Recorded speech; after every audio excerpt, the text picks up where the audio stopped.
All right, friends. It's been like a few days since I made a video, so we're gonna work on the transmission for the Ranger. I said I was gonna do some cleaning and then work on this and get that back in the truck, so we'll do that. Just a quick update. I did kind of finish up everything over here, and it didn't really change that much. I added some buckets. I got some racks down there, some wire and stuff so I can pull stuff out. And just kind of cleaned everything off the bench, and I have a lot more room now.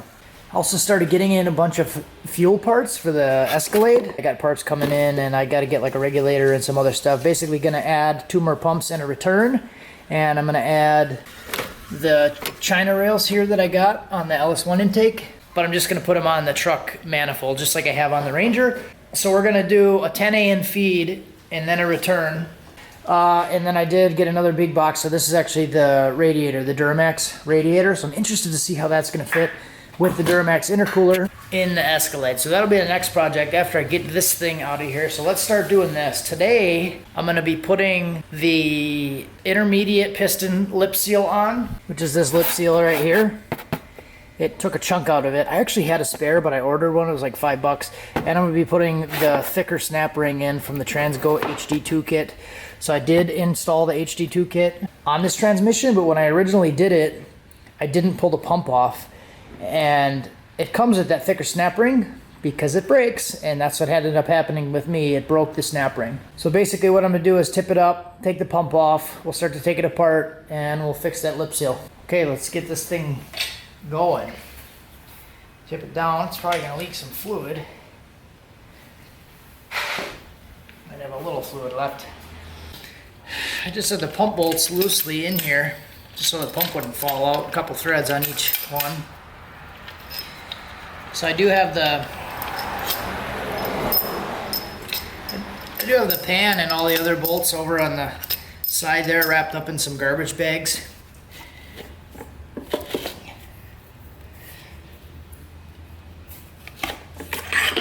So I'll pull the pump off. Hey, bud. Don't touch anything over here, okay? Okay. Alright, so I'll pull the overrun drum out, and then the overrun clutches. It's basically for all the overdrive stuff. And the forward drum I'll pull out. Take the band out, intermediate band. And take the intermediate snap ring out, which should be nice and easy because it's in 3 pieces. So that's 2 pieces, and then I got another big piece that'll come out. There. Thought I could get it with no tool. All right.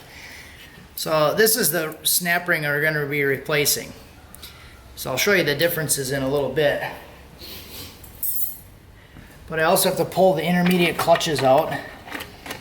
So this is the intermediate clutch pack.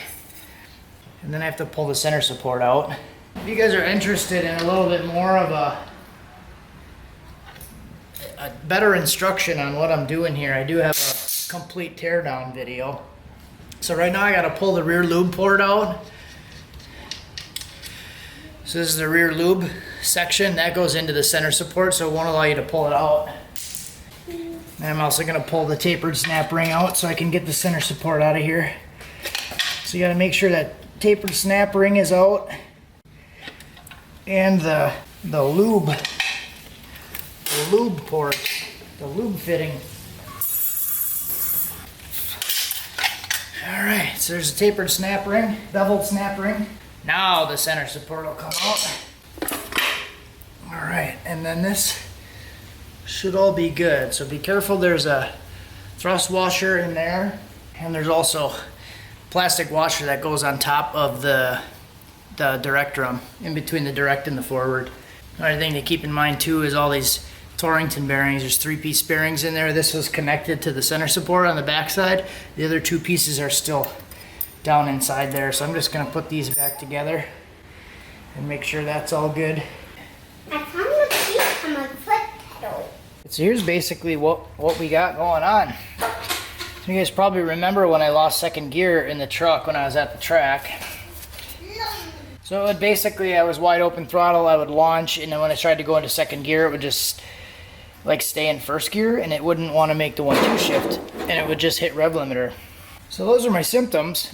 It would just stay, it would act like it was still in first gear and it wouldn't shift. It would just go to rev limiter. So I found a broken snap ring and it took a chunk out of the lip seal. So basically what is happening is it's trying to apply second gear with this piston, and this snap ring is the one that holds the clutches in place. So it was basically pushing the piston to try to apply the clutches.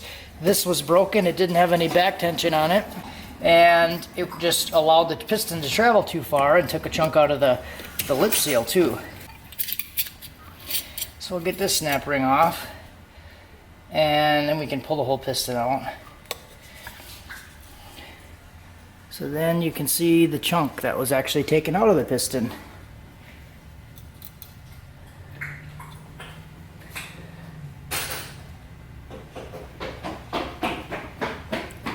So essentially it just traveled too far, lip seal comes out, gets pushed back down, and then takes the chunk out. So what I'll do is I'll lubricate this fluid out of the little pockets there.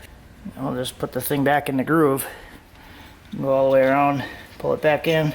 You'd probably be smart and go from the bottom. Yeah, that's a better idea, Ryan. Let's do that. Stretches around real nice and easy when you do it that way.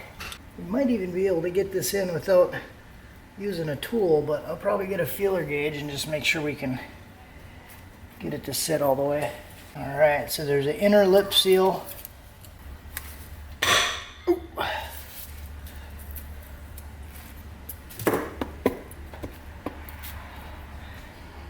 Alright, so that should be good. I think it went down properly. I'll put the snap ring back on, and that should be good for assembly of that drum. Alright, so we'll chuck the center support back in.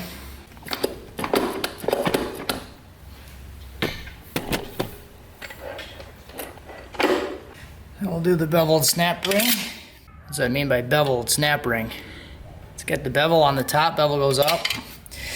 Make sure it's seated all the way. Put the wave plate back in. Wave plate just goes on top of the center support. I'm gonna put the lube plug back in. I'm just gonna start to thread it in. And I can put all the clutches and steels back in.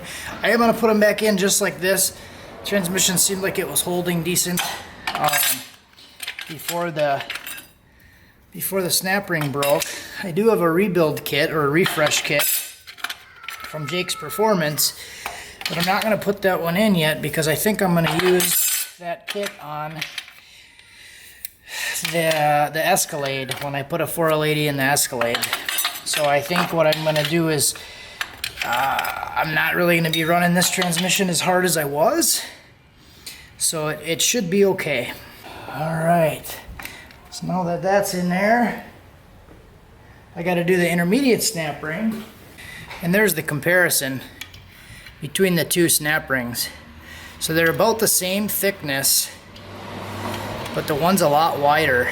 So a lot more material on it. So hopefully we shouldn't have this problem anymore.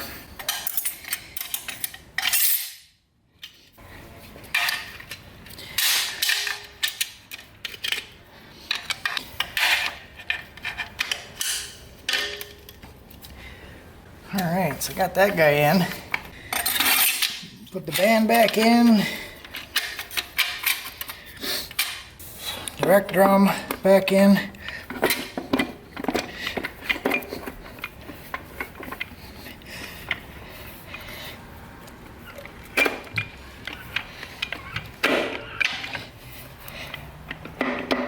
Make sure his washer's lined up. There we go.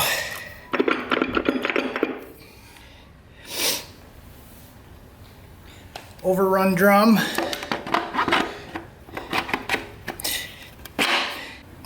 Or overrun clutches. There we go.